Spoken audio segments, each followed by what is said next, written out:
Yesterday, we talked both about being given forgiveness and forgiving others, however hard that may be. You may think, well, Sophia, you don't know what this person has done to me. It's so awful, and I don't know if they deserve my forgiveness. And the truth is that I don't know what they did to you.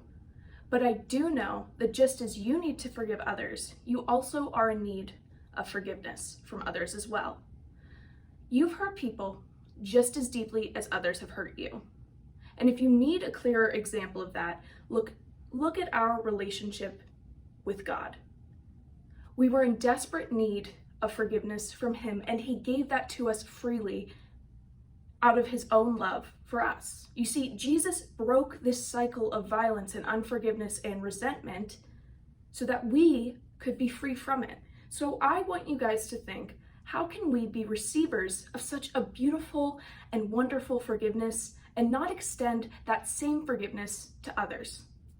We need to acknowledge our relationship with violence and acknowledge the violence that we've done against others. In doing this, you gain a sort of humility as you realize just how sinful you are.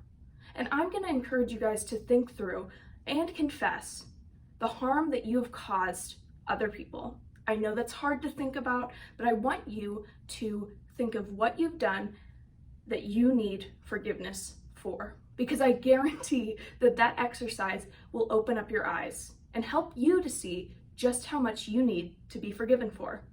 And once you realize how much forgiveness you need, it becomes easier to forgive others. Again, because you now can recognize that you're just as sinful and just as in need of forgiveness as those you are withholding forgiveness from.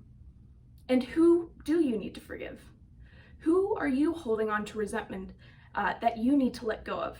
Who is a person who has caused you harm that you can't seem to bring yourself to forgive? And as you think about that question, some names will probably pop into your head. Some are clearer than others, but as those names do come into your head, I want you to think about forgiving them.